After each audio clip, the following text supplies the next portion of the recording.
Merci. Praise the Lord. Gloire à Dieu. We have many inspiring preachers in the Il y a beaucoup house. de prédicateurs I inspirants dans la welcome maison. everyone. Je souhaite la And I bienvenue à pray that chacun this time et je prie together, qu'en ce moment today, ensemble, tomorrow, aujourd'hui, demain, Saturday and Sunday samedi et will dimanche, be an unforgettable soit time un moment in inoubliable everyone, with dans everyone, dans la vie de Jesus' chacun au name. nom de I Jésus. pray God will give Je every one prie of us the que Dieu donne grace à chacun to la be grâce present all over through the d'être weekend, présent so tout au that long du week-end, everything afin the que Lord tout ce wants que to le Seigneur impart veut into every impartir life, dans you chaque will not vie, miss, I que will tu ne not rates miss, pas, none que of tu ne us rates will pas, miss, et que in personne ne Jesus' rate au name. nom de Jésus. Father, Père, we thank you. nous te We know remercions. this is your Nous plan. savons que c'est ton plan d'être en ce lieu, en ce moment, pour cet objectif, et de savoir que tu nous as appelés à la plus grande chose que nous puissions faire sur la terre. Et pour que tu impartisses tout ce dont nous avons besoin dans nos vies, afin que nous puissions exceller dans le ministère, même dans ces temps difficiles. Je prie que tu l'accomplisses au nom de Jésus. Seigneur, nos vies ne seront pas gaspillées.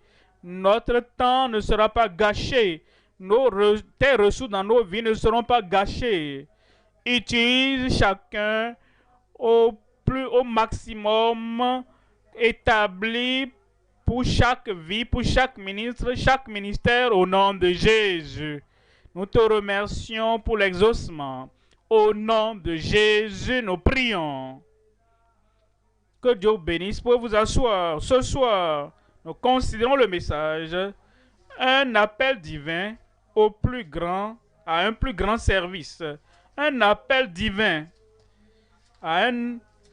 au plus grand service. Si vous pensez à vous-même, et ce que vous faites, et ce que Dieu vous appelle à faire, vous devez comprendre que c'est le meilleur, le plus grand service que vous puissiez faire dans la vie. Dieu le sait. Il sait ce que vous pourriez être. Il sait là où vous pouvez étendre vos pieds, vos mains, vos aptitudes. Mais il vous a donné un appel divin. Et il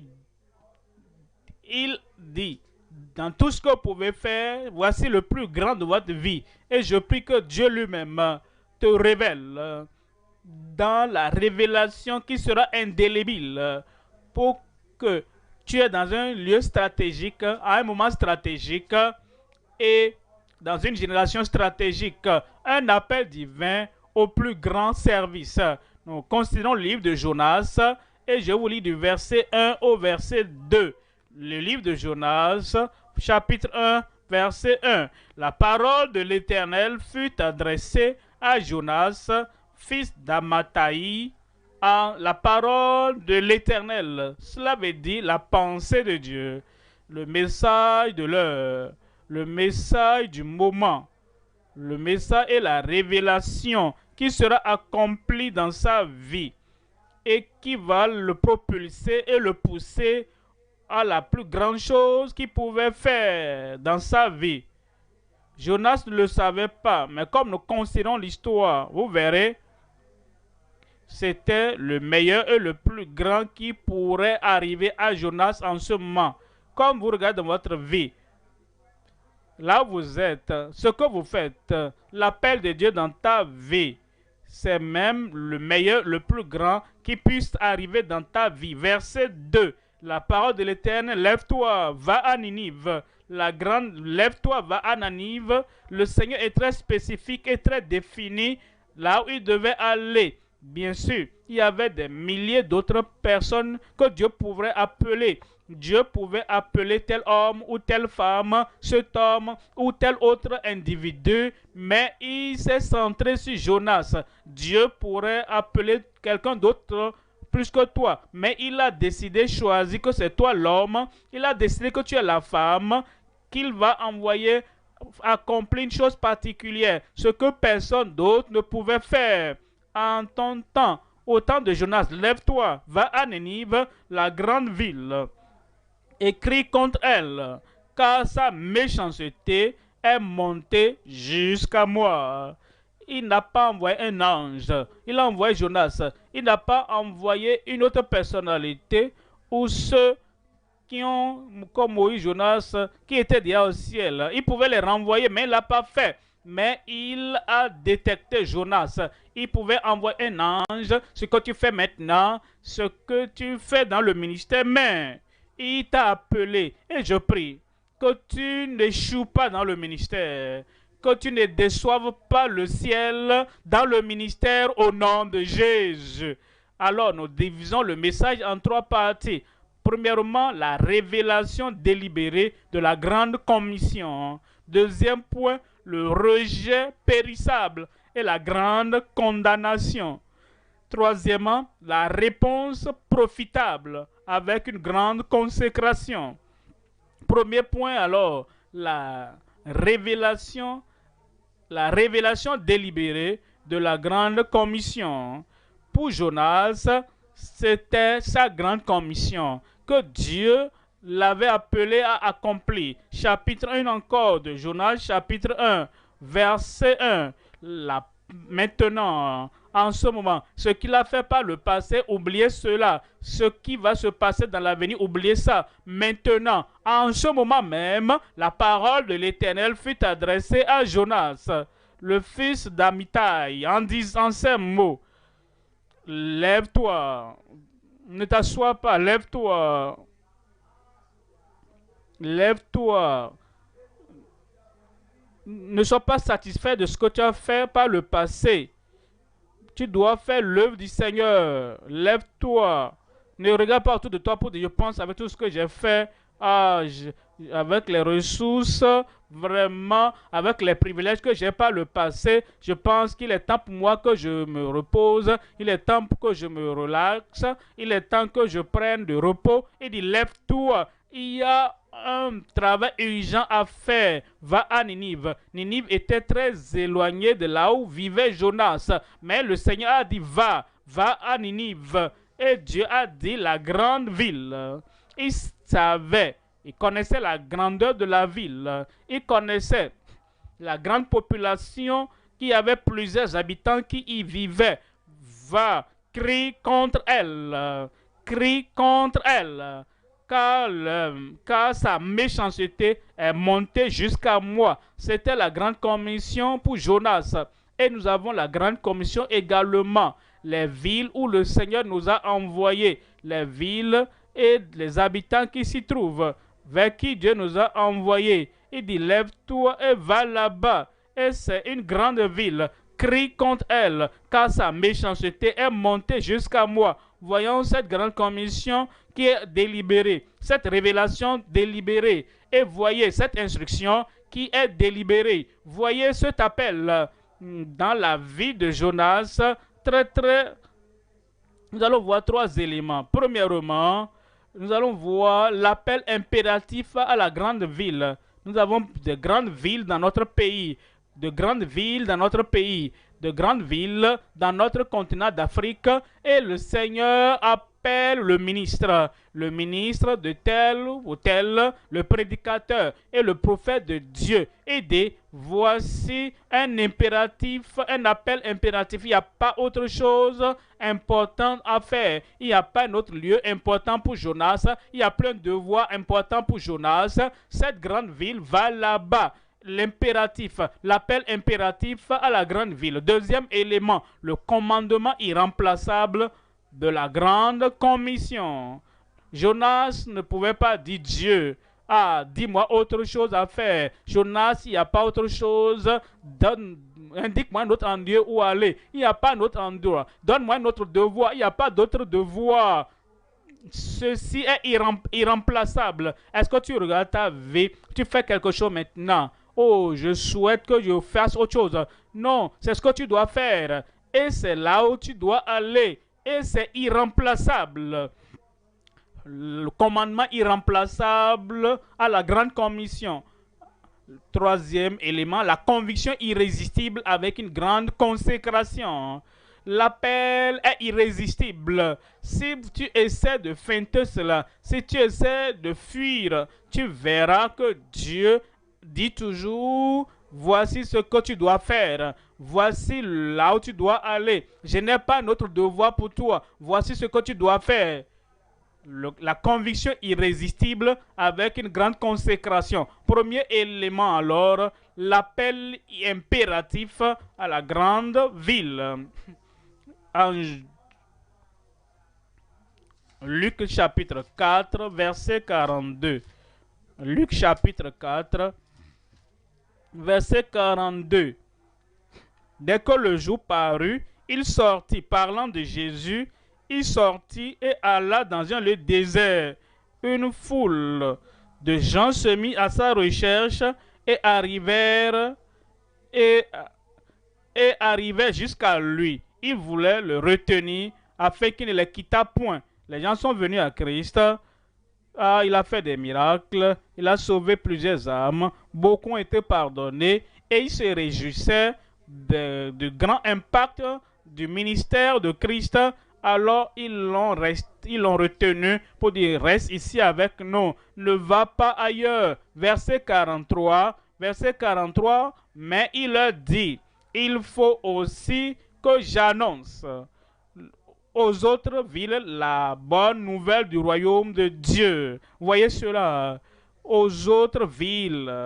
Est-ce que vous avez pensé aux villes ou bien tu es satisfait de là où tu es et de ce que tu fais et de ce que tu as fait? Et le Seigneur dit, regarde la ville Ninive, regarde cette ville et te mentionne le nom de la ville dans ton état, dans ton pays ou ailleurs. Le Seigneur Jésus-Christ a dit, il faut aussi que j'annonce la bonne nouvelle du royaume de Dieu aux autres villes. Car c'est pour cela que j'ai été envoyé. Vous devez souligner ça dans votre Bible. Est-ce qu'il y a autre chose que tu peux doiter et tu peux dire à cause de ceci, c'est pour ça que j'ai été envoyé dans ce monde. C'est à cause de ceci que j'ai été envoyé dans cette génération. C'est à cause de ceci que j'ai été envoyé en ce moment périlleux, en ce moment de trouble, en ce moment où les choses sont dures et difficiles, en ce lieu où je suis maintenant. Je sais que c'est pour cela que j'ai été envoyé. Verset 44, et il prêchait dans les synagogues de la Galilée. Pas seulement en un lieu, il est allé de lieu en lieu, jusqu'à ce qu'il ait couvert ces villes. En Actes des Apôtres, chapitre 8, verset 4. Actes des Apôtres 8, verset 4. Acte 8, 4. Dire, ceux qui avaient été dispersés allaient de lieu en lieu prêchant la parole. Le seul devoir, le travail, la chose indispensable que nous devons faire, l'appel impératif dans notre vie à la grande ville, prêcher la parole, la bonne nouvelle de sa grâce, la parole de salut, annonçant la bonne nouvelle de la rédemption, annonçant la bonne nouvelle de la transformation qui va transformer leur vie, annonçant la bonne nouvelle. Et nous dit, plusieurs sont allés partout annonçant la bonne nouvelle de la parole. Verset 5, il dit, alors Philippe étant descendu dans la ville de Samarie, où chacun a sa part, chacun a son appel, à la ville de Samarie où Philippe alla, il prêcha le Christ. Verset 25, dans le verset 25,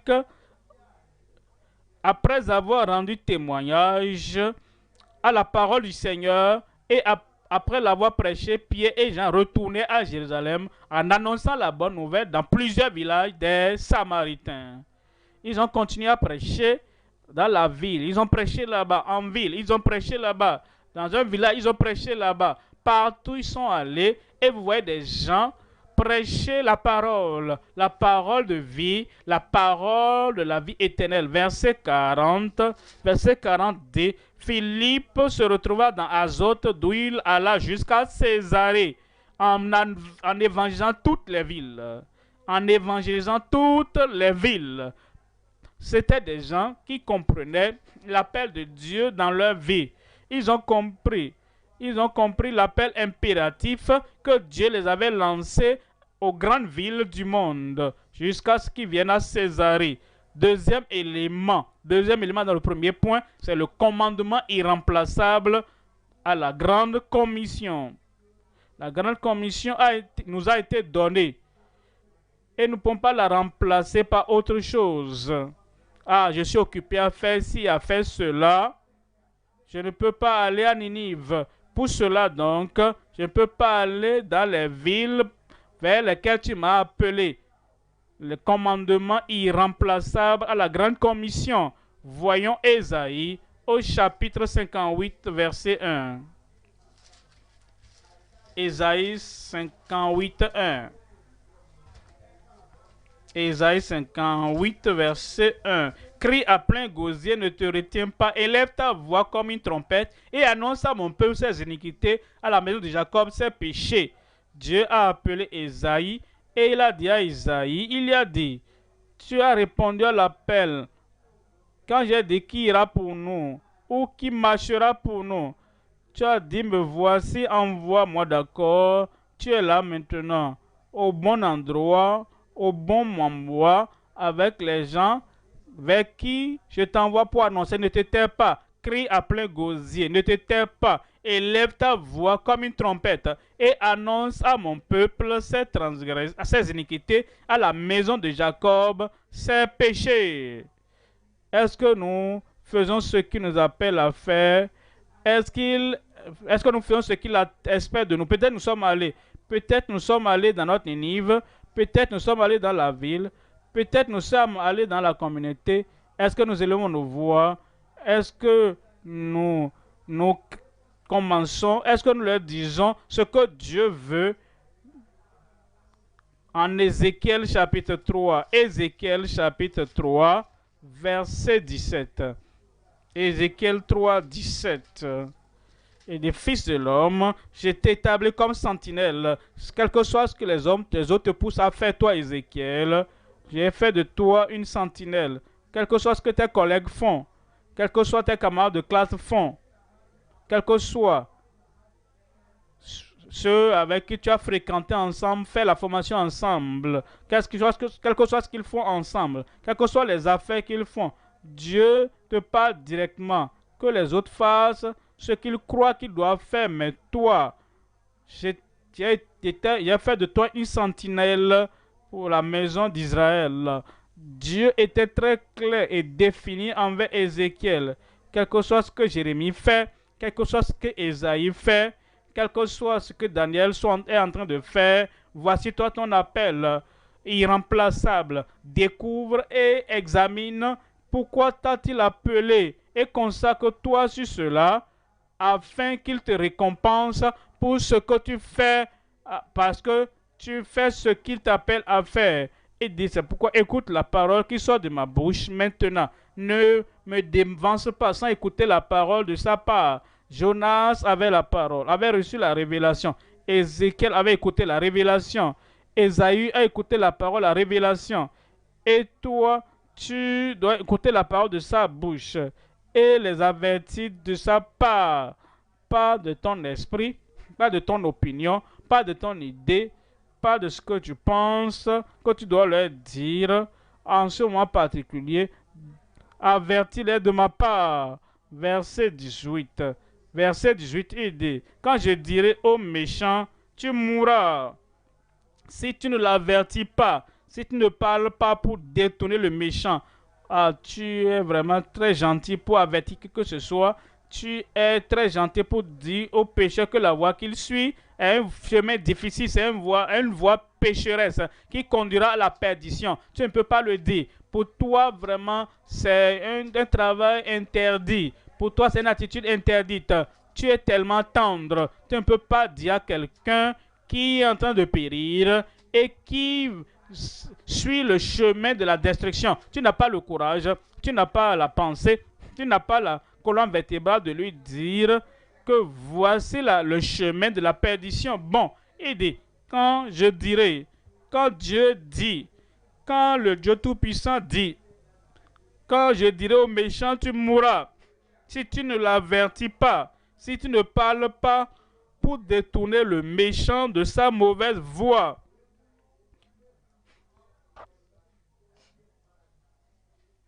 Les gens disent dans cette période de temps, ils ont vraiment l'hypertension, ils ont toute la tension artérielle. Je ne veux pas leur dire quelque chose qui va les toucher. Je ne veux pas dire quelque chose qui va les offenser. Je ne veux pas dire quelque chose qui va vraiment faire monter leur tension. Je sais que la personne se détruit. Hein. Je sais que elle se détruit. Hein. Je sais ce qu'il fait. Et je sais que si elle meurt dans cette condition, j'espère qu'elle ne meurt pas, hein, mais si elle meurt dans cette condition, bon, à part de la révélation de la parole de Dieu, cet homme va périr, cette femme va périr, mais bon, je vais attendre le bon moment. Je ne peux pas lui dire ça maintenant à cause de sa condition. C'est exactement le moment qu'il faut lui dire afin qu'il puisse se repentir. Et quand il va se repentir, Dieu va changer sa vie parce que Dieu dit,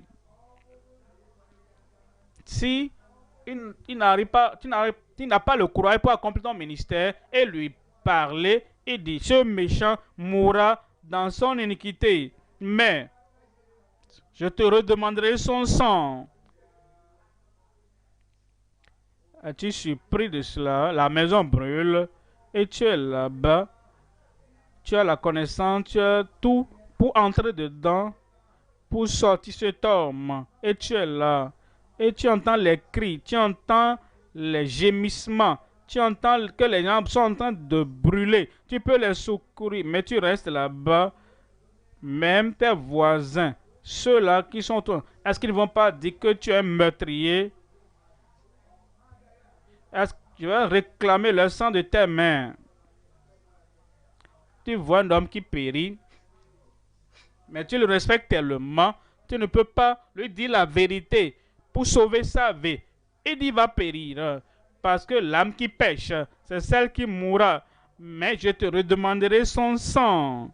Verset 19, mais verset 19 nous dit, mais si tu avertis le méchant et qui ne se détourne pas de sa méchanceté et de sa mauvaise voie, il mourra dans son iniquité, et toi, tu sauveras ton âme. Il y a des gens qui ont l'idée, ils disent quoi, prédicateur? Les gens de ces gens, ils sont endurcis de cœur, ils sont endurcis. Même si j'essaie de lui dire ça, je sais qu'il ne va pas écouter. Je sais, il ne va pas répondre. Alors, pourquoi alors perdre mon temps, perdre mon souffle et perdre mes habiletés sur cette personne? C'est ce que Jonas pouvait penser de Ninive. Ninive était si endurcie, si mauvaise, si méchante et inhumaine. Il pourrait se dire, ce n'est même pas la peine d'aller là-bas. Et c'est même dangereux pour moi. Moi seul, que j'aille à Ninive, ces gens-là, ils sont imprévisibles. C'est pourquoi il a fui. Et c'est pourquoi plusieurs, parfois, aujourd'hui, nous disons, allez dans tel domaine. Ils ne vont pas écouter. Je sais qu'ils ne vont pas écouter. Alors nous pouvons retourner dans l'histoire. Tel est allé là-bas, il est revenu les mains vides. Rien ne s'est passé. Tel est allé là-bas, rien ne s'est passé. Alors si le Seigneur t'a envoyé, le Seigneur qui t'a envoyé va te soutenir. La puissance du Seigneur et l'onction du Seigneur ira avec toi. Ils vont t'écouter au nom de Jésus, afin que le sang ne te soit pas réclamé. Matthieu chapitre 28, verset 18. Matthieu 28, verset 18. Jésus s'étant approché, leur parla ainsi. Tout pouvoir m'a été donné dans le ciel et sur la terre.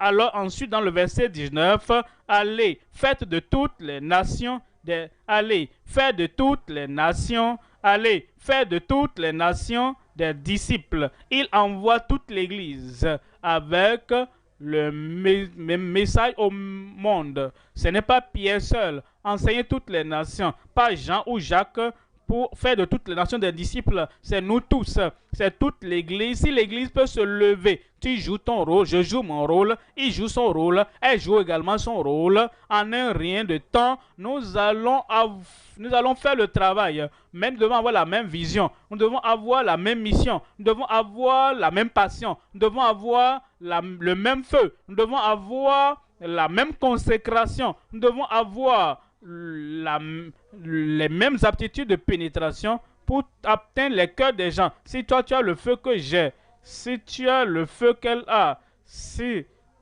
tu as la passion que nous avons, si nous tous ensemble nous avons le feu, la passion du ciel dans notre vie, alors en tant qu'Église, en tant que corps, toi tu vas là-bas, elle va là-bas, l'autre aussi va là-bas. Nous allons prêcher l'évangile à toutes les nations, les baptisant au nom du Père, du Fils et du Saint-Esprit, les enseignants à observer toutes choses, toutes choses. Quand tu vas au champ de bataille, ne laisse pas les armes derrière. Quand tu vas, si tu veux être un guerrier, et fais ce que Dieu t'appelle à faire. Toutes les armes qu'il t'a données, toutes les choses qu'il t'a données, ne laisse pas une partie de la parole, ne laisse pas une partie du message derrière. Enseignez-la, observez tout ce que je vous ai prescrit, tout ce que je vous ai prescrit. Car voici, je suis avec vous tous les jours. Il sera avec toi. J'ai dit, il sera avec toi. Dieu ne fait acception de personne. Il a dit à Josué, comme j'ai été avec Moïse, je serai avec toi. Et pour Élie, comme il fut avec Élie, il a été avec Élisée. Pour Paul, quand il fut avec Paul, il fut avec Timothée. Il sera avec chacun de nous. Partout tu iras, partout tu partages la parole, partout tu prêches la parole, la présence, l'onction du Seigneur, de l'Esprit sera dans ta vie au nom de Jésus. Alors il dit, et voici, je suis avec vous tous les jours jusqu'à la fin du monde. Pas seulement la première génération,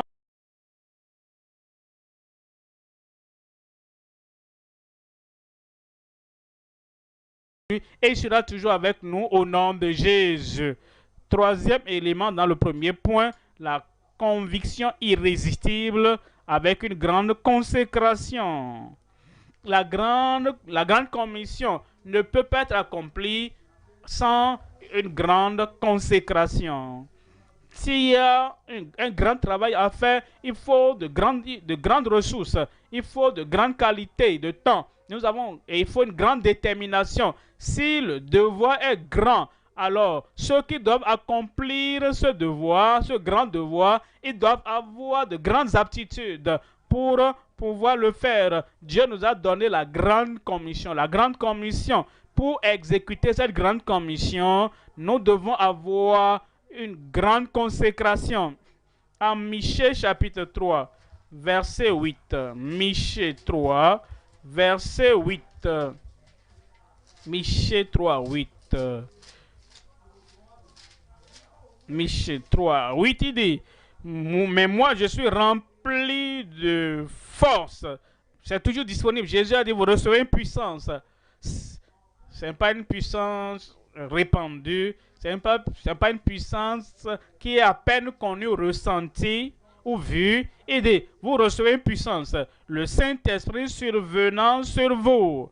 Et il dit maintenant, quand cette puissance viendra, la plénitude de la puissance, et dit, nous serons pour lui des témoins à Jérusalem, dans la Judée, dans la Samarie, et il dit, jusqu'aux extrémités de la terre. Et Michée vient maintenant dire que il n'est pas différent de toi, de moi.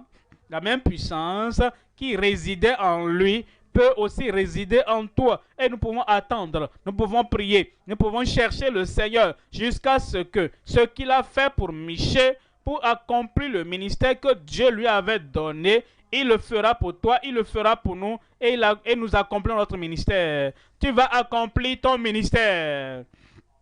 Il dit, mais je suis rempli de force, je suis rempli de justice et de vigueur, par l'Esprit du Seigneur, de justice et de vigueur, pour faire connaître à Jacob son crime et à Israël son péché.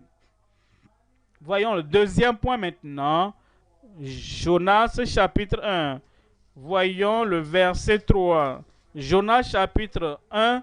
Voyons le verset 3. On dit, et Jonas se leva pour s'enfuir à Tarsis, loin de la face de l'Éternel. Pensez à cela, loin de la face de l'Éternel. C'est comme quelqu'un qui fuit l'air. Il va mourir Parce que l'air est partout. Et vous ne pouvez pas fuir l'air. Si vous fuyez l'air, ça veut dire que vous voulez vous tuer. La présence de Dieu est partout.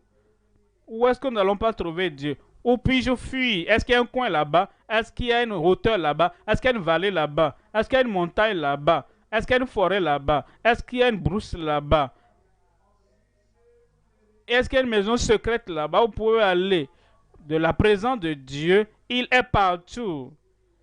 C'est pourquoi Dieu est omniprésent. Présent partout. Omniscient. Il connaît toutes choses. Et il est omnipotent. Il a toute la puissance. Présent partout. Et il connaît toutes choses. Et puissant. Puissant pour faire toutes choses. Mais Jonas, un prophète, qui devait connaître la pensée de Dieu, qui devait connaître les attributs de Dieu, qui devait connaître la personnalité de Dieu, qui devait connaître l'impossibilité de fuir Dieu, il a fait de même. Vous savez, parfois, nous connaissons les bonnes choses, mais dans notre humanité, dans notre folie, dans notre ignorance délibérée, nous tentons de faire ce que nous connaissons impossible, ce qui n'est pas faisable. Jonas se leva pour s'enfuir à Tarsis, loin de la face de l'Éternel. Il descendait à Joppa, il trouva un navire qui allait à Tarsis. Il paya le prix du transport. Et il s'embarqua pour aller avec les passagers à Tarsis, loin de la face de l'Éternel.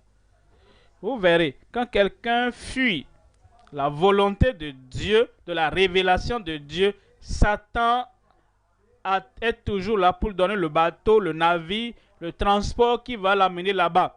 Quand quelqu'un connaît la pensée de Dieu et la volonté de Dieu et il dit « Non, je ne vais pas le faire »,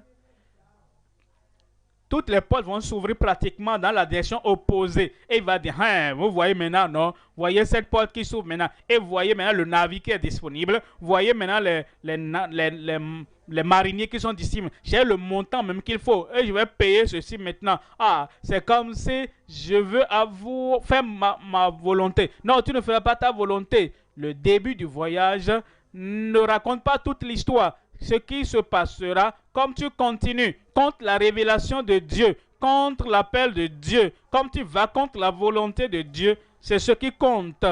Comme tout se déroule. Verset 4.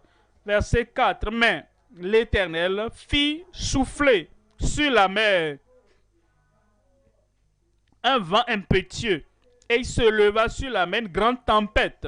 Le navire menaçait de faire naufrage. Voyons ce point, c'est le rejet périssable et la grande condamnation.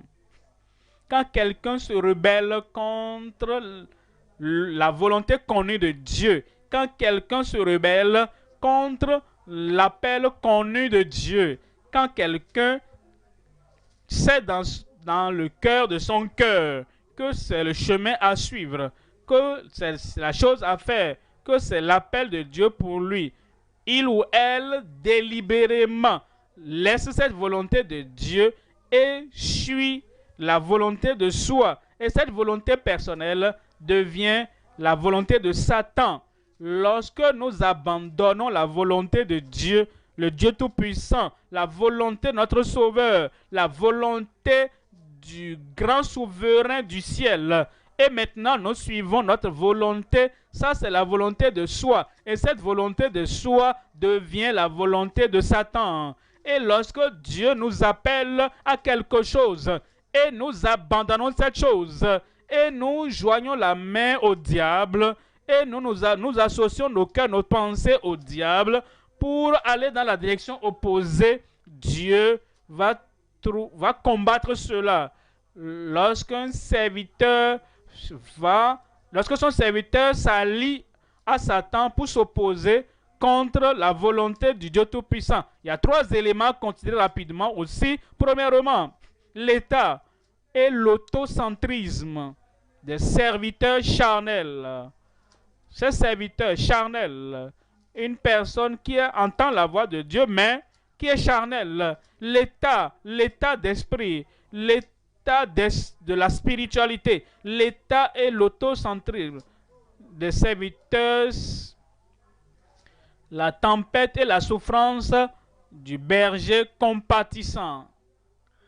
Si vous avez entendu parler des bergers avant, quand une brebis s'égare, ils envoient les chiens après la brebis. Le chien peut mordre la brebis, mais c'est la compassion du berger de ramener cette brebis sous les soins et la protection et la sécurité du berger. La tempête et la souffrance du berger compatissant. Troisième élément, le sommeil et la stupéfaction des âmes négligentes. Premier élément, c'est l'état et l'égocentrisme des serviteurs charnels.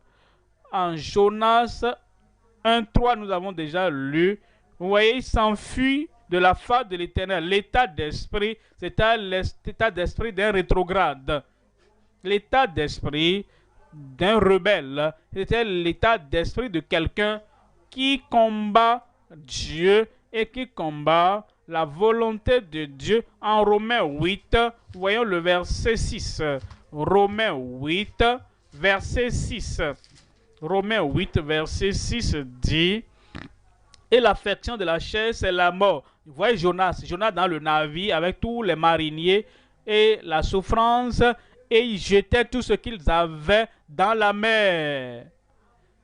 Ils jetaient même leurs provisions afin donc de rendre le navire léger. Mais la tempête a continué. Ils ont essayé et leur vie était en danger à cause d'un serviteur charnel dans ce navire. Parfois, quand vous voyez vos ressources, vous mettez ça dans les affaires et vous associez à un serviteur charnel. Cette personne connaît la volonté de Dieu. Il sait que les affaires, ce n'est pas ce que Dieu l'appelle à faire. Dieu l'a appelé à aller dans la grande ville. Et il fuit donc la grande ville et dit qu'il cherche des partenaires d'affaires. Nous allons vendre cela. Et voici, il y a une grande tempête à cause du serviteur charnel qui est dedans. Parfois, tu reçois un serviteur charnel qui fuit le Seigneur. Et tu dis, est-ce que je peux vraiment avoir un logement chez vous là-bas? Est-ce que vous pouvez me cacher là-bas? Et est-ce que tu ne demandes même pas d'où tu viens? Qu'est-ce que tu es censé faire? Qu'est-ce que tu devrais être maintenant? Est-ce que tu es ministre? Qu'est-ce que tu fuis? Tu n'as même pas posé de questions. Et maintenant, comme ce Jonas charnel est venu dans ton avis et tu découvres problème par-ci, problème par-là, parce que tu n'avais pas prié pour demander au Seigneur pourquoi ceci ou pourquoi cela, et tu as continué à garder ce Jonas charnel là-bas, les problèmes vont continuer. Et parfois même, il y a une personne charnelle, c'est un rétrograde. Il a laissé sa femme ailleurs. Et maintenant, il vient et dit, oh, vous savez, est-ce qu'on peut se mettre ensemble dans le mariage? Et tu ne sais même pas qu'il est en train de fuir la volonté de Dieu et du choix de Dieu. Il est déjà marié. Et il est marié à la mairie ou à l'église, il a tout fait. Et maintenant, il veut, tu dis, bon, je suis disponible, tu es disponible pour les problèmes. Pourquoi ne pas prier pour vérifier? Parce qu'il y a l'égocentrisme, et il y a également l'égoïsme, et il y a la sensualité, il y a le mal qu'un homme charnel, qu'une femme charnelle, qu'un serviteur charnel porte partout où il va. Et partout elle va. Et on nous dit alors ici, et l'affection de la chair, c'est la mort. Mais tandis que l'affection de l'esprit, c'est la vie et la paix. Verset 7. Car l'affection de la chair est inimitié contre Dieu. Alors si tu ne connais personne de charnel, voici un Jonas. Jonas combattait Dieu. Il était en inimitié contre Dieu. Dieu dit monte, va à Ninive. Il a dit non, j'irai à Tarsis. Dieu dit, voici là où tu dois aller pour servir. Il s'est rebellé, il a rejeté, il a dit non, je ne le ferai pas. Ça, c'est un homme charnel. Quiconque connaît la pensée de Dieu et qui dit non à cela, quiconque connaît la direction des Écritures et dit non, je ne vais pas suivre ça, ça c'est charnel. Quiconque connaît la volonté de Dieu, que voici la volonté de Dieu à suivre, et il rejette, il résiste, et il persiste, le rejet et la résistance contre la volonté de Dieu. Ça, c'est l'homme charnel. Ça, c'est une femme charnelle là-bas. Ça, c'est l'esprit charnel. Parce que l'affection de la chair est inimitié contre Dieu. Parce qu'elle ne se soumet pas à la loi de Dieu. Elle ne se soumet pas à la loi de Dieu. Et qu'elle ne le peut même pas. Alors, on nous dit dans le verset 8, « Or, ceux qui vivent selon la chair, contrôlés par la chair, ceux qui sentent, ceux qu'ils voient, ceux qu'ils sentent, et ils voient toujours le danger devant eux. » Quand on les appelle à Ninive, ils voient toujours le danger là-bas. Ils les appellent ailleurs, ils voient toujours le danger là-bas. Ils les appellent pour un autre devoir, ils voient toujours un danger là-bas. Ils ne voient pas que Dieu va les aider, que Dieu va les secourir, que la souffrance du berger compatissant. Jonas chapitre 1, verset 4. Jonas 1, verset 4. Mais l'Éternel fit souffler sur la mer un vent impétueux. Vous voyez, il y a des gens qui attribuent toujours tout ce qui se passe à Dieu. Il y a d'autres aussi qui attribuent tout ce qui se passe à Satan. Maintenant, pour l'enfant de Dieu, si tu es au centre de la volonté de Dieu, nous connaissons la volonté de Dieu, c'est la promesse de Dieu. La volonté de Dieu, c'est de prendre soin de ses enfants. Quand cet enfant est au centre de la volonté et au centre de la révélation de Dieu pour lui et pour elle, mais quand le juste, le justifié, l'enfant de Dieu, la personne sauvée convertie, lorsque le juste devient Jonas, quand le justifié devient un Jonas, quand la personne qui a connu et goûté à la grâce de Dieu et qui marchait avec Dieu et qui évoluait avec Dieu, il connaît la parole, il connaît la révélation. Lorsqu'il se détourne et devient un Jonas, rebelle, résistant à la volonté de Dieu, quand les choses se passent, il ne doit pas dire c'est Satan, c'est Satan. Non. Regardez ceci. En Jonas chapitre 1, verset 4. Mais l'Éternel fit souffler sur la mer un vent impétueux, et il se leva sur la mer une grande tempête. Le navire menaçait de faire naufrage. En 1 Corinthiens 11, verset 32. 1 Corinthiens chapitre 11, verset 32. Mais quand nous sommes jugés, nous sommes châtiés. L'apôtre Paul, il est un croyant et il parle des croyants maintenant. Des croyants à Corinthe. Beaucoup sont malades et beaucoup meurent. Beaucoup dorment. Il dit ce que Dieu fait, il y a quelque chose qu'il essaie de corriger. Et il dit, mais quand nous sommes jugés, nous sommes châtiés par le Seigneur, pas de Satan. Nous sommes contre la volonté de Dieu, nous marchons contre la volonté de Dieu, nous vivons contre la parole de Dieu, nous nous rebellons contre la révélation du Seigneur. Il dit, le châtiment viendra. Il dit, quand nous sommes châtiés de cette manière, afin que nous ne soyons pas condamnés avec le monde. C'est pour que cette souffrance nous amène à réfléchir, que cette souffrance nous convainc, que cette souffrance nous amène à nous repentir, que cette souffrance nous amène à faire marche arrière et chercher la face du Seigneur dans la vraie confession pratique et dans la repentance. Et comme nous revenons, la miséricorde de Dieu viendra. En Psaume 109, Psaume 109, Psaume 119, verset 67. Psaume 119, 67. Avant d'avoir été humilié, je m'égarais. Quand j'avais tout allait bien, je m'étais égaré. J'ai pris à la légère la grâce de Dieu. Avant, avant d'avoir été humilié, je m'égarais. Mais maintenant, j'observe, après cette affliction, après cette souffrance, après cette réprimande, après cette correction, après ce châtiment, j'observe ta parole. Le châtiment, la souffrance, l'a ramené comme il l'a fait à Jonas. Verset 71. Il m'est bon d'être humilié. C'est bon pour moi. Oh, je regarde en arrière maintenant et je vois si le Seigneur m'a permis de passer dans tout ça, si Dieu m'avait laissé compte dans ma volonté de soi, dans ma désobéissance, dans ma sensualité, que tout continuait comme ça, je n'allais pas revenir au Seigneur et dire, il m'est bon.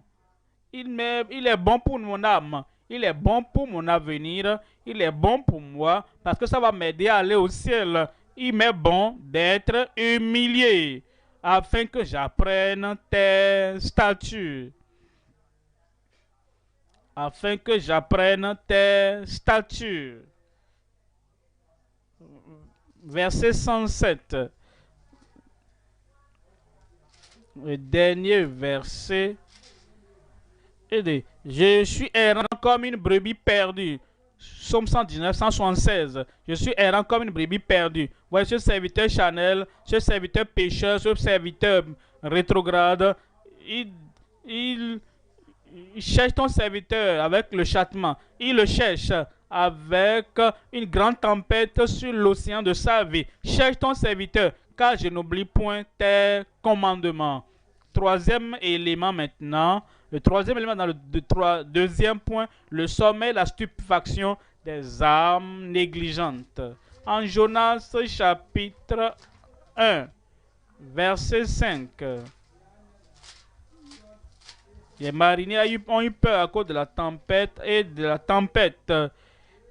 Ils ont eu peur, les mariniers ont eu peur. Ils imploraient chacun leur Dieu et jetaient dans la mer les objets qui étaient sur le navire afin de le rendre plus léger. Jonas descendit au fond du navire, se coucha et s'endormit profondément. Jonas s'endormit profondément. Verset 6. Verset 6, il dit, le pilote s'approcha de lui et lui dit, pourquoi dors-tu? Qu'est-ce que tu fais ici? Pourquoi dors-tu? Lève-toi, invoque ton Dieu. Peut-être voudra-t-il penser à nous et nous ne périrons pas. Il dormait. Rappelez-vous, ceux qui dorment, ils ne veulent pas se rappeler les mauvaises choses qu'ils ont faites. Ils peuvent aller dormir.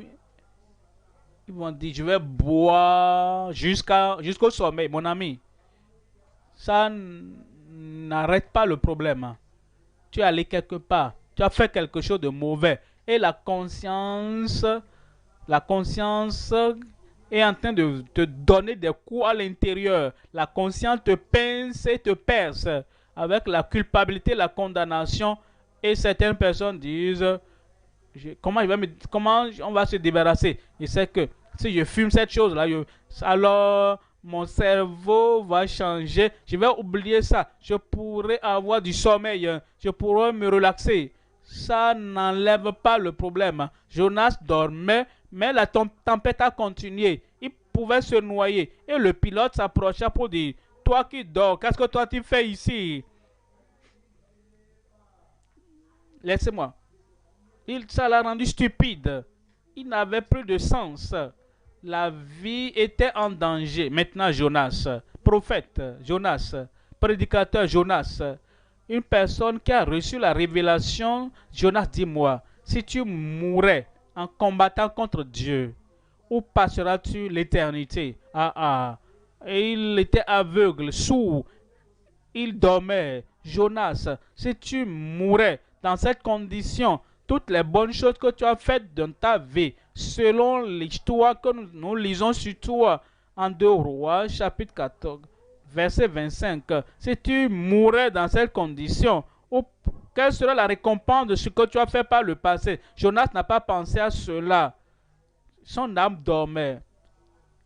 Et l'âme qui dormait, l'esprit qui dormait, en donne le sommeil au corps. Quand l'âme dort, quand l'esprit dort, le cerveau sera endormi. Et c'est une situation dangereuse. Proverbe 23. Voyons le verset 34. Proverbe 23, 24.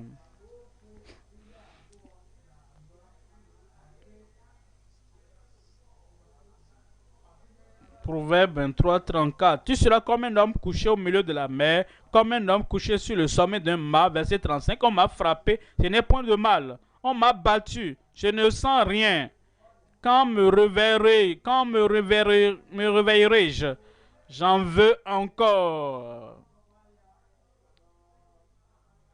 Ils vont se réveiller, ils vont suivre le chemin encore, le même chemin. C'est très dangereux. Troisième point maintenant. La réponse profitable avec une grande consécration. Que devons-nous faire? Allons-nous suivre la voie de Jonas ou bien allons-nous suivre la voie du Seigneur Jésus-Christ, la voie du juste et la voie du justifié? Ceux qui sont réveillés, nous sommes éveillés pour notre appel, nous sommes réveillés de notre négligence, nous sommes réveillés à la situation réelle. Et nous disons assez, c'est assez. Vous ne pouvez pas fuir loin de Dieu. Si vous essayez de fuir loin de Dieu, vous ne pouvez pas vous cacher loin de Dieu. Parce qu'il voit toutes choses. Il connaît toutes choses.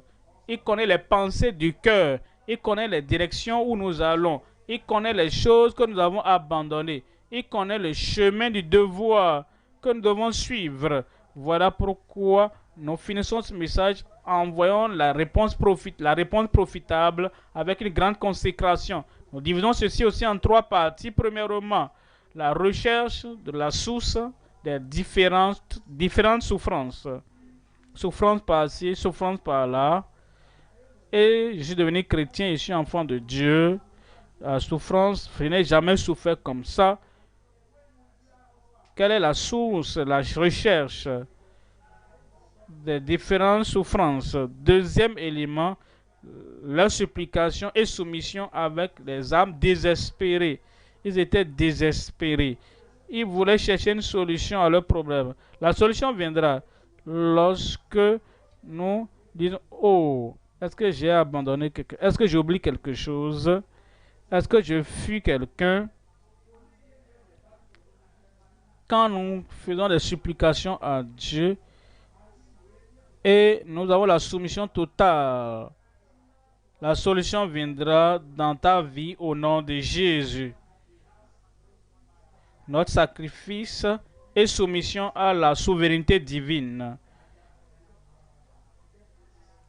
Fait la recherche de la source des différentes souffrances. Jonas chapitre 1.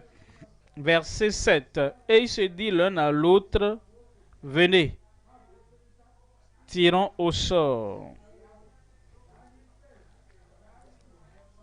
Pour savoir qui nous attire ce malheur. Ils tirèrent au sort, et le sort tomba sur Jonas. Dieu révèle la vérité même aux incroyants. Dieu révèle la vérité à Abimelech, à ces magiciens d'Égypte. Et ils ont dit à Pharaon, ça c'est le doigt de Dieu. Des fois, Dieu révèle à un Nebuchadnezzar incroyant. Après son départ, il a eu ce rêve et c'était un Daniel à côté pour révéler la pensée de Dieu. Il est le créateur de chacun, de tout le monde sur la terre. Il y a des fois Dieu te révèle, si tu endures des souffrances que tu ne comprends pas, si tu en travers des situations que tu ne comprends pas, tout est confus, tu te demandes mais pourquoi? La recherche, la source des différentes souffrances. Verset 8 dit, alors il lui dit, dis-nous, qui nous attire ce malheur?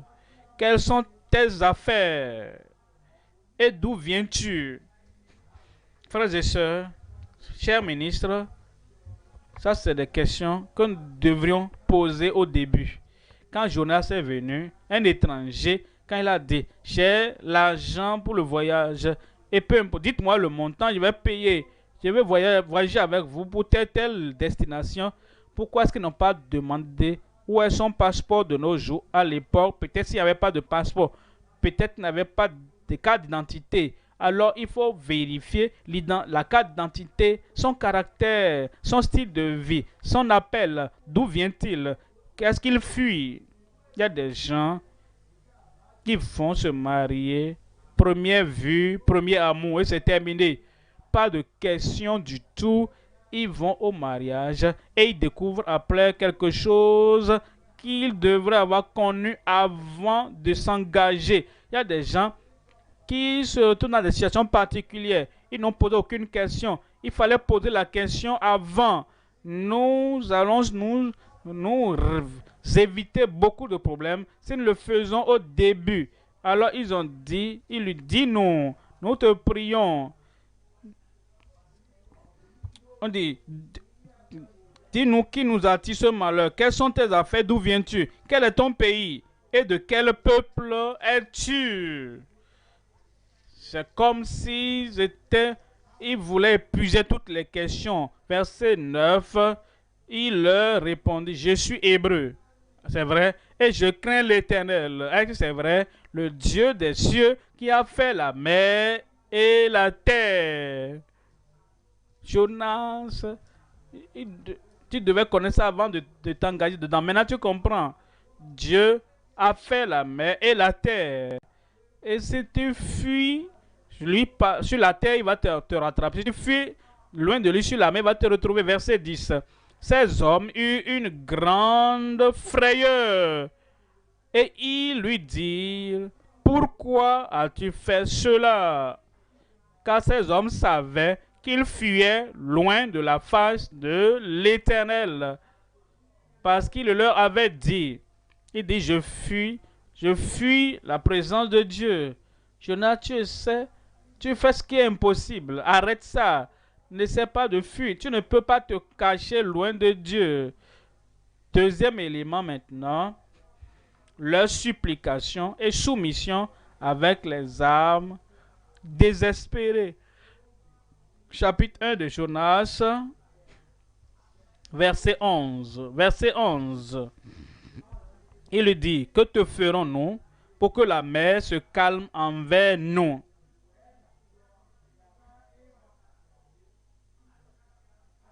Nous avons des problèmes à cause de toi, nous souffrons à cause de toi. Regarde là où nous sommes maintenant. Et voyons nos vies qui sont en danger. Que te ferons-nous pour que la mer se calme envers nous? Car la mer était de plus en plus orageuse. Verset suivant, verset 12. Il leur répondit, promets-moi et jetez-moi dans la mer. Et la mer se calmera envers vous. Jonas, pourquoi tu as dit ça? Est-ce que tu peux pas te repentir là? Est-ce que tu ne peux même pas dire d'accord? Priez pour moi. Prions ensemble.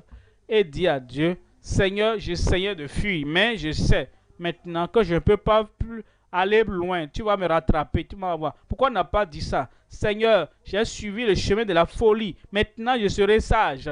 Et je ne vais pas fuir l'omniprésent qui est partout, qui peut me voir à tout moment et dans tout ce que je fais. Pourquoi on n'a pas dit? Pourquoi ne pas se jeter sur son visage pour ça que je m'abandonne? Le Seigneur aurait dirigé ces gens-là pour qu'on le conduise jusqu'à Ninive. Il a continué à se battre. Il avait un cœur rebelle, un cœur qui se débat. Il voulait combattre jusqu'à la fin contre le Dieu du ciel. Et il devait savoir que c'est impossible. Malheur à celui qui combat contre son Créateur. Il a dit, jetez-moi dans la mer et la mer se calmera envers vous. Car je sais que c'est moi qui attire sur vous cette grande tempête. Je sais que c'est moi qui attire sur vous cette grande tempête. Verset 13. Ces hommes ramaient pour gagner la terre, mais ils ne le purent, parce que la mer s'agitait toujours plus contre eux. Mais ils n'ont pas pu. Quelqu'un qui combat contre Dieu et qui veut vaincre Dieu était dans leur navire. Et Dieu ne va pas permettre cela.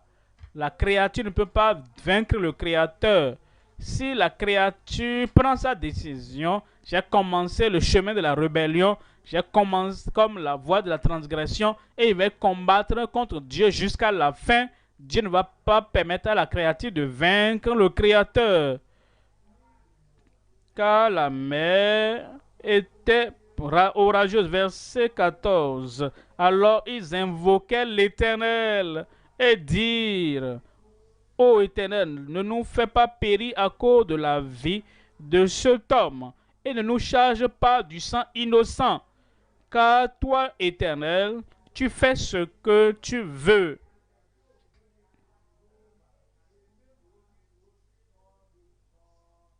Ces mariniers ont compris la souveraineté de Dieu, la finalité de Dieu. Ils ont dit: tu fais ce que tu veux. Et des païens, ils savaient que tu fais ce que tu veux.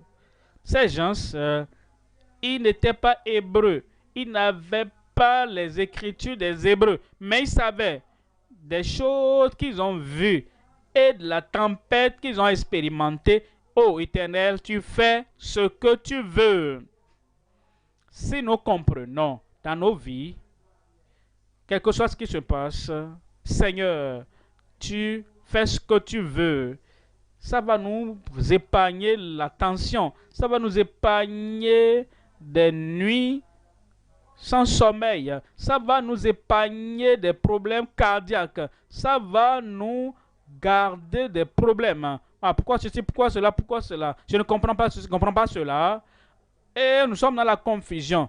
C'est en ce moment que nous avons l'hypertension. Mais quand nous savons que quelque chose qui se passe, nous savons que tu fais ce que tu veux. Et ce qu'ils ont compris, je prie que Dieu nous donne la compréhension. Il y aura la paix dans nos cœurs, dans nos âmes, dans nos esprits. Et nous saurons que c'est ce qui plaît à Dieu. Et nous allons donc nous attacher à cela et ta vie sera paisible au nom de Jésus. Troisième élément maintenant, dans le troisième point, notre sacrifice est soumission à la souveraineté divine. Chapitre 1 de Jonas, verset 15. Puis, ils prirent Jonas et le jetèrent dans la mer. Et la fureur de la mer s'apaisa. Il prit Jonas et Jonas a dit: je suis un prophète de Dieu. Je sais ce qui va régler le problème. Même si la solution au problème va m'affecter, parce qu'une fois que vous me jetez, la source de votre problème est que je tombe dans la mer. Il ne savait pas qu'un grand poisson allait l'avaler. Il ne savait pas qu'il y avait une baleine qui avait été préparée pour l'avaler. Il savait qu'une fois qu'il était dedans, au moins ces gens-là seraient sauvés et ils seront épargnés. Il les a dit la vérité. Vous savez, ces gens-là pouvaient continuer à prier. L'exaucement n'est pas vrai. Ils pouvaient continuer à jeûner, jeûne sec de 7 jours. L'exaucement ne viendra pas. La source du problème, la source de la tempête et la source de leur destruction était là. Et c'est comme quand Dieu a dit à Abimelech: tu es un homme mort. Pour cette femme Sarah, dans ta maison maintenant, tu veux ajouter à cette femme, c'est la femme d'autrui, c'est la femme d'Abraham, tu es un homme mort. Quelle est la solution? Je l'ai fait selon l'innocence. La solution: retourne la femme, sors là de ta maison et qu'elle retourne chez son mari. Et quand cela va se passer, tu seras libre. Si Abimelech avait continué à prier, jeûner et jeûner, rouler par terre et aller au sommet de la montagne, aller dans la mer, oh Dieu, que cela n'arrive pas, ça allait arriver. Parce que la seule solution est: découvre la source du problème, que cette source quitte ton navire, quitte ta barque, quitte ta maison, alors la solution viendra. Tu es dans l'occultisme et tu sais que c'est contre Dieu. Aller dans l'occultisme pour avoir ces gris-gris, avoir ces images, les mettre par-ci, par-là, mettre dans cet coin. Alors tu continues à avoir des mauvais rêves, des cauchemars, des choses terribles se passent. Et les choses sont à la renverse. Pour ce que tu pensais va aider ta vie, ta famille et aider ton ministère est en train de te détruire. Quelle est la solution? Ça, c'est l'objet interdit. Enlève cette chose et jette-la loin de toi et le calme viendra. Il y a des choses que la prière et le jeûne seuls ne vont pas régler. Nous devons connaître quelle est la volonté de Dieu. Qu'est-ce qu'il me demande de faire? Qu'est-ce que j'ai dans ma maison, dans mon cœur, que j'embrasse, que je tiens là-bas, que je dois rejeter. Alors il prit Jonas et le jetèrent dans la mer et la fureur de la mer s'apaisa. La tempête de ta vie va s'apaiser. La tempête de ton ministère va s'apaiser. Verset 16. Verset 16. Ces hommes furent saisis d'une grande crainte de l'Éternel et offrirent un sacrifice à l'Éternel et firent des vœux. Voyez cela. Jonas ne voulait pas que son ministère convertisse les Ninivites. C'est pourquoi il fuyait. Et maintenant, les gens vers qui il est allé, il n'avait pas pensé à ça. C'est parce qu'il voulait que ces païens, que ces mariniers et ces hommes qui sont dans la barque seraient convertis. Mais ils ont été convertis. Alors ils craignirent l'Éternel, le Dieu du ciel, et ils offrirent un sacrifice à l'Éternel, le Dieu du ciel, et ils firent des vœux même à l'Éternel. Nous allons te servir. C'est pourquoi l'apôtre Paul a dit, si je prêche l'évangile volontairement, j'ai une récompense. Mais si je prêche comme Jonas, je prêche sans... Jonas les a fait connaître le Dieu de Jonas, le Dieu du ciel. Il les a fait connaître le Dieu qui est le Seigneur sur la terre et la mer. Ce n'était pas cela son intention. Et sa présence là-bas a converti ces gens-là. Et ils ont fait des vœux à l'Éternel. Ma question est, si on se convertit, sans notre intention, sans que nous le voulions qu'ils soient convertis, sans que nous n'allions volontairement leur prêcher, ils sont simplement convertis par accident, contre notre intention. Est-ce que nous allons avoir des récompenses pour cela? La réponse est non. Pourquoi ne pas alors dire volontairement, Seigneur, je connais ton appel, je connais ta volonté, je connais la grande commission, c'est ce que tu m'appelles à faire de tout mon cœur, volontairement, sans aucune objection, sans aucune force, sans aucune tempête, sans vouloir passer par la mer, je vais t'obéir. Et nous nous abandonnons sur l'autel du Seigneur. À Jésus, j'abandonne. Tout à lui, je donne gratuitement mon cœur, ma vie, tout ce que j'ai, je consacre au Seigneur. Grande sera ta récompense au ciel. Ceux-là qui ont été convertis, parce que tu le fais volontairement de tout ton cœur. Et ces gens-là, maintenant, ils sacrifient au Seigneur, ils abandonnent tout au Seigneur. Et ils servent le Seigneur de tout leur cœur, toute leur âme, toute leur pensée. Parce que tu le fais volontairement, ta récompense ici sera merveilleuse. Et ta récompense au ciel sera grande. Et quand Christ viendra et appellera son peuple à la maison, tu seras parmi les saints, les serviteurs de Dieu qui iront à la maison pour ta récompense au nom de Jésus. Pourquoi ne pas maintenant nous lever et dire, Seigneur, tu dois examiner ta vie. Est-ce que tu es un Jonas, un Chanel? Est-ce que tu es rétrograde? Est-ce que tu es rebelle? Est-ce que tu t'es éloigné de la paix de Dieu de ta vie? Est-ce que tu fuis d'ici là-bas? Est-ce que tu fuis de dénomination en dénomination? Est-ce que tu fuis d'église en église? Parce qu'il y a quelque chose que Dieu demande de toi. Et tu n'abandonnes pas ta vie, pourquoi ne pas dire, Seigneur, est-ce que je peux encore me cacher? Tout, j'abandonne à toi. Et le Seigneur va te recevoir. Dieu est un Dieu de miséricorde. Dieu est un Dieu d'amour. Dieu est un Dieu de pardon. Il va te pardonner et il va changer ta vie et il te donnera la victoire.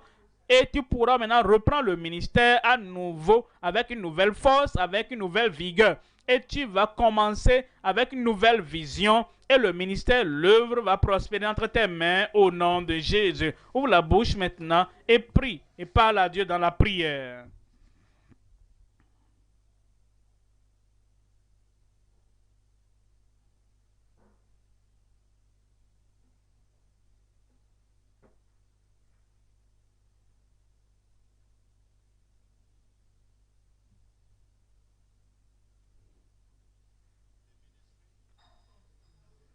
Le ministère, ouvrons la bouche maintenant et versons nos cœurs à Dieu dans la prière.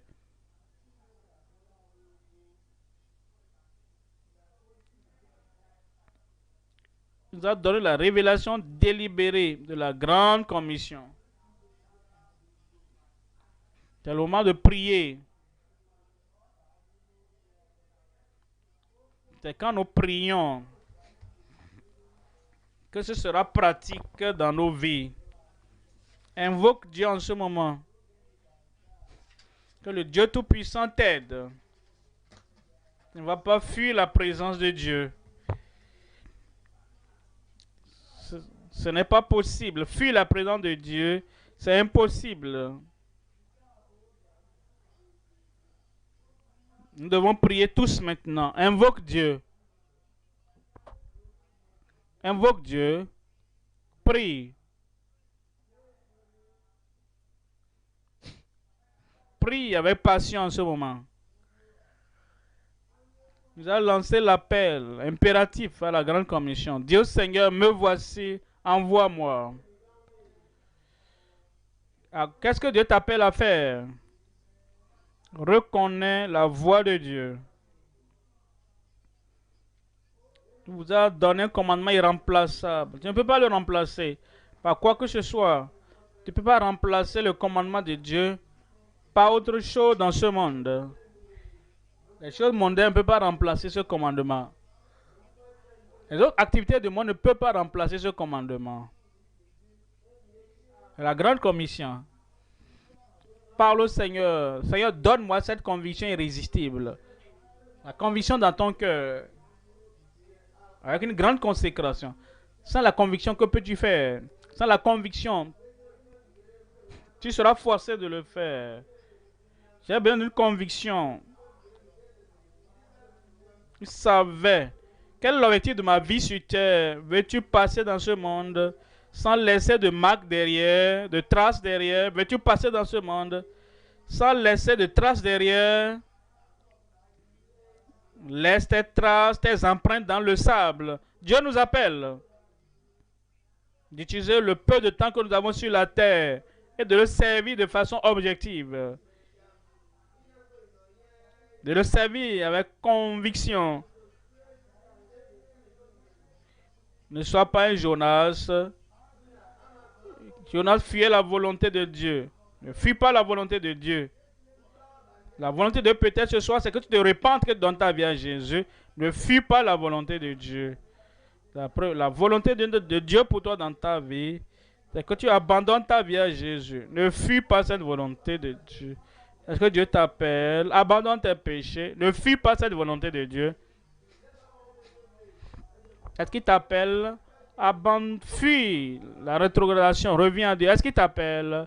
Réponds à la grande commission. Ne fuis pas cette volonté de Dieu. Est-ce que tu réponds à l'appel de Dieu? Sois courageux de dire toute la vérité autour de toi. Est-ce que toi tu as peur, tu es timide dans ta vie, dans ton ministère? Est-ce que tu peux ouvrir la bouche et dire la vérité au monde qui doit écouter la vérité? Tu respectes tellement les gens, tu n'arrives pas à leur dire la vérité. Où tiens-tu? Dans notre ministère, dis la vérité. Dieu nous a appelés à dire la vérité. Dans l'église, dis la vérité. Au service, dis la vérité. Parmi tes collègues, dis la vérité. Que le feu brûle en toi. Parle au Seigneur, que le feu brûle. Cette première nuit, tu peux parler au Seigneur. Rallume ce feu dans mon cœur. Que la passion de l'évangélisation revienne. Que la gloire du Seigneur revienne dans ta vie une fois encore. Prie que la puissance vienne dans ta vie. Ne laisse pas tes armes derrière quand tu vas au champ de bataille. Dieu nous appelle ce soir. Le rejet périssable. Ne rejette pas la pensée de Dieu, la volonté de Dieu. Jonas se leva pour fuir. Où est-ce que toi tu vas? Tu fuis pour aller où? Ne sois pas égocentrique. Que ton cœur ne soit pas charnel. Prie. C'est la prière qui va transformer ta vie. C'est la prière qui va changer ta vie. Partout où tu es, prie. Nous sommes en ligne, prions. Vous êtes en Europe, priez. Vous nous joignez d'Amérique, priez. Vous nous suivez en Asie, priez. N'importe où vous êtes, priez. Vous êtes dans un pays africain, priez. Le Seigneur fait quelque chose dans votre vie maintenant quand vous priez. Seigneur, aide mon cœur. Je ne veux pas avoir un esprit charnel. L'affection de la chair, c'est la mort. Je veux que mon esprit, mon cœur soit spirituel. L'affection de la chair est inimitié contre Dieu. L'affection de la chair ne peut plaire à Dieu. Jonas était charnel, égocentrique. Il combattait la volonté de Dieu. Il était en inimitié contre Dieu. Quand tu es charnel, tu ne peux pas plaire à Dieu. Quand le juste devient Jonas, as-tu devenu un Jonas? Tu étais injuste. Est-ce que tu es devenu un Jonas? Prie et retrouve ta justification. Prie. Que Dieu te redonne un bon esprit. Tu étais justifié, mais tu es devenu un Judas. Prie et parle à Dieu. Touche ma vie aujourd'hui. C'est la montagne de transfiguration. Je suis sur la montagne. Ce n'est pas aller sur la montagne sur 7 jours, toi non. Il y a des choses que le jeune ne peut résoudre. Parle au Seigneur ce soir. Aide-moi, aide-moi. Pour que la tempête de souffrance de ma vie s'apaise. Donne-moi cette liberté aujourd'hui pour faire ta volonté. Que la souffrance te pousse à te repentir, à revenir. Que cette souffrance t'amène à te repentir, à revenir.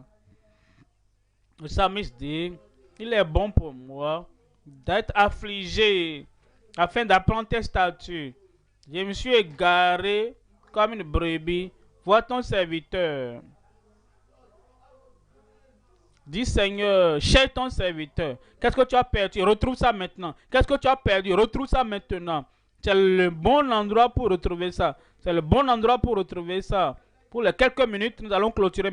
Mais en ces quelques minutes, retrouve ce que tu as perdu.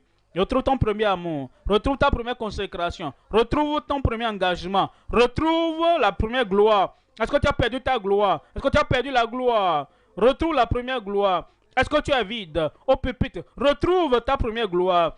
Est-ce que tu as perdu la grâce de Dieu? Retrouve ta première gloire. Ce n'est pas le titre, retrouve ta gloire perdue. Ce n'est pas la position, retrouve ta gloire perdue. Ce n'est pas le nom, Jonas le prophète, retrouve ta gloire perdue. Retrouve ta gloire. Dieu merci, tu pries. Je ne veux pas être un prédicateur qui dort. Je ne veux pas être un prophète qui dort. Jonas. Est-ce que tu es un Jonas ce soir? Dieu est là et il t'appelle.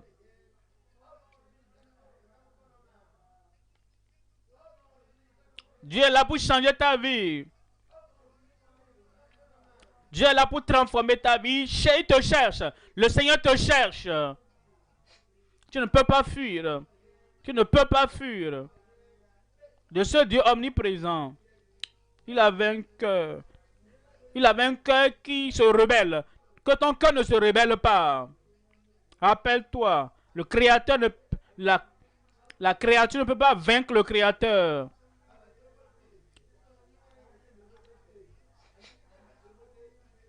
Je suis une créature, je ne peux pas combattre mon Créateur. C'est pourquoi tu dois prier. Finalement, tu vas prier. Tout ce qui cause de tempête dans ma vie, j'ai jeûné, j'ai prié, j'ai jeûné, j'ai prié. La tempête est toujours là.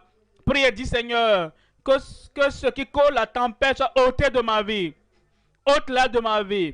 Jonas a été jeté, la tempête a cessé. Prie ce soir. Seigneur, que cela quitte ma vie. Que la tempête s'arrête. Que la tempête quitte ma vie. Que la tempête cesse. Que les péchés secrets quittent ma vie. Parle au Seigneur comme ça. Est-ce qu'il y a des péchés secrets dans ta vie? Ôte les péchés secrets. Ôte l'immoralité de ma vie. Ôte la fornication de ma vie. Ôte l'adultère de ma vie. Cette polygamie. Quand tu dis, c'est ôte ça, ôte ça. Tu as ton rôle à jouer. Est-ce que tu as épousé plusieurs femmes? Parle au Seigneur. Je viens devant toi aujourd'hui. Je veux réparer ma vie. Volontairement, je m'abandonne. Abandonne-toi totalement au Seigneur. Au nom de Jésus, nous prions.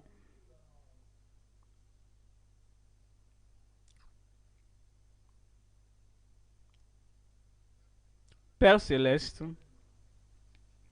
nous te remercions pour avoir commencé avec nous de cette manière. C'est merveilleux, c'est glorieux. Tu as touché nos vies. Je prie pour ton peuple. Ceux qui étaient justifiés avant et qui sont comme les Jonas, je prie, comme ils ont prié, ramène-les. Qu'il y ait une transformation inoubliable. Tous ceux qui fuyaient la présence du Dieu vivant, comment pouvons-nous fuir de ta présence? Le Dieu omniprésent. Je prie que ce soir, ramène-les. Ramène les pécheurs à la croix. Ramène les rétrogrades à la croix. Tous ceux-là qui fuient ta présence, ramène à la croix. Aide-nous à entendre ta voix. Père, ouvre les oreilles de ton peuple. Qu'ils entendent ta voix à nouveau. À partir de ce moment, Seigneur, je prie. Tous ceux qui sont là au pupitre, qui prêchent, mais qui sont vides, restaure-les. Qui prêchent, mais qui ont perdu la première gloire, restaure-les. Qui prêchent, mais ils ne sont plus dans le livre de vie, restaure-les. Donc après ce soir, un nouveau commencement, nouveau départ dans leur marche avec Dieu, nouveau départ d'engagement et de consécration à la grande commission. Seigneur, quand nous crions à toi ce soir, me voici, envoie-moi, envoie-nous à nouveau. Demain sera plus grand. Comme nous venons très tôt demain à 7 heures. Seigneur, touche chacun partout dans le monde, comme nous sommes connectés.